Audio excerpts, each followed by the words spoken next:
forest had long been shrouded in whispered tales of woe and despair. Legend had it that those who ventured into the heart of the woods never returned. Few dared to even glimpse its darkness, and those who did spoke of an eerie presence lurking within, an unrelenting malevolence that seemed to watch and wait. One moonless night, the brave and the curious gathered beneath the canopy of trees, drawn together by an unexplainable pull. Among them was Sarah, an intrepid woman with a heart that thrived on adrenaline. She had heard the stories but was never one to heed warnings. As she entered the forest, the atmosphere turned thick with foreboding. The dense canopy swallowed the moonlight, casting eerie shadows that danced across the forest floor. The only source of illumination came from the pale glimmer of Sarah's flashlight.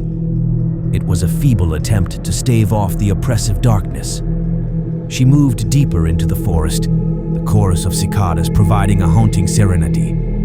The silence was broken only by her own footsteps, each one echoing like a distant drumbeat. Suddenly, her flashlight flickered red, and the forest was plunged into impenetrable blackness. The surrounding trees seemed to close in around her. She fumbled to fix the flashlight, and when the beam of light finally pierced the darkness, her heart skipped a beat.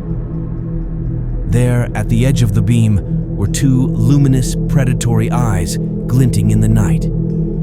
Startled, she took a step back, but the eyes advanced towards her, growing larger, closer. Her heart raced, and she could feel the rush of terror coursing through her veins. Every instinct told her to flee, but her legs refused to move. The eyes drew even nearer, and with a bone-chilling creak, an eerie figure emerged from the shadows. It was a ghostly woman, her pallid face contorted in anguish, her eyes hollow and malevolent. She moved silently, her body swaying with an otherworldly grace.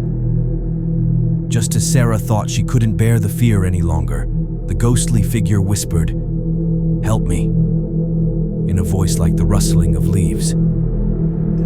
Sarah's heart ached, torn between terror and compassion. Against her better judgment, she reached out to the spectral woman. As her fingers grazed the icy, ethereal hand of the apparition, Sarah was engulfed in a blinding flash of light. The forest seemed to vanish, replaced by a haunting, empty void. Her flashlight lay discarded on the ground, its beam still searching for its lost owner. A cold sweat broke out across